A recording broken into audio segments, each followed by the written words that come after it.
Miss হবে না আপনার পছন্দের টিভি শো। দেখুন জি5 অ্যাপে একদম ফ্রি।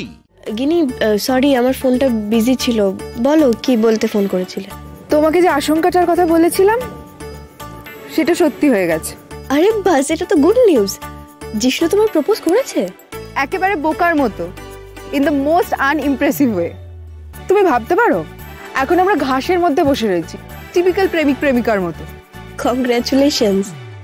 ও আমাকে 7টা সুরের সাথে আরো কি সব 5টা সুর আছে সেগুলোর গল্প শোনাচ্ছে, কি শুদ্ধ তীব্র কি সব বলছে। তাহলে তো আমি একেবারে ভুল সময় ফোন করে ফেলেছি। সুরের আসরে একেবারে অসুর হয়ে ঢুকে পড়লাম, তাই তো? ঠিক আছে, চলো তোমরা এনজয় করো। টাটা। আহার এনজয়, টাটা। এটা তুমি কি করলে? তুমি জানো কিরকম লেকপুল করবে আমার? বেশ হবে, লেকপুল করুক, লেকটা ভেঙে দিক। সর্বনাশ, আমি আবার কি দোষ করলাম? কে বলেছিল আমার পেছনে পড়তে? একটা সত্যি কথা বলবে? 1 মিনিট, তুই প্রশ্নটা করার আগে আমি বলি তুমি কি প্রশ্ন করতে চাইছো? তুমি জানো আমি কি বলবো। তুমি জিজ্ঞেস করবে মেঘের প্রতি আমার কোনো দুর্বলতা ছিল কিনা। হ্যাঁ, এত কিছু ঘটেছে তোমাদের মধ্যে, আর তাই স্বাভাবিকভাবে তোমার এই সন্দেহটা হতেই পারে। 1 মিনিট সন্দেহ না, মেঘের যে তোমার প্রতি কোনো রোমান্টিক ইনক্লিনেশন ছিল না সেটা আমি খুব ভালো করে জানি। সেটা কারুর বলার অপেক্ষাই রাখে না। ওর সামনে দাদাভাই ছাড়া কেউ নেই, কেউ ছিলও না কখনো। কিন্তু তোমার দিকটা আমি জানি না। ছিল, মেঘের প্রতি একটা ক্রাশ ছিল, কিন্তু আস্তে আস্তে বুঝতে পেরেছিলাম নীলের পাশে আমার কোনো স্ট্যান্ড নেই। রাগ হতো না? কার উপর রাগ করব?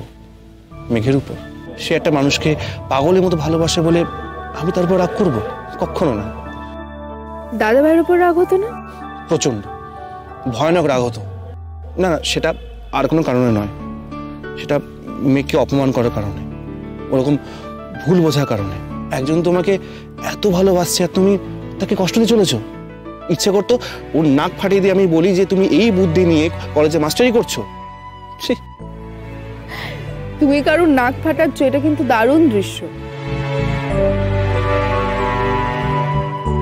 জানো, আমি যদি মেঘের প্রেমিক হতাম আমার জীবনে সবসময় একটা কম্পিটিশন থাকতো, আমরা কেউই শান্তিতে থাকতে পারতাম না। আমি মেঘের বন্ধু এখন। কি দেখছো? ভাবছি আমার দাদা ভাইটা কি বোকা। 6 মাসে কেউ কারোর সঙ্গে যোগাযোগ করলো না? না, কি অদ্ভুত। এসব ভেবে আর কি লাভ? পরশুদিন তো সব শেষ, জাজের সামনে গিয়ে দুজনে বলে দেবে, ব্যাস। এসব দেখে কি মনে হয় জানো তো, এসব প্রেম ফ্রেম সব বাজে জিনিস, অলিক ভুল, লোককে বোকা বানানোর কনসেপ্ট। আমার কিন্তু সেরকম মনে হয় না। আমার মনে হয় প্রেম সত্যি। তাহলে কি দাদা ভাই আর মেঘের মধ্যে প্রেম ছিল না? ছিল, মারাত্মক ছিল। তা সেটা কি ইভাপোরেট করে গেল, উবে গেল একেবারে? উবে গেলেও কোথাও আছে। দেখো, আমার সিক্স সেন্স বলে নীল আর মেঘ একদিন এক হবেই।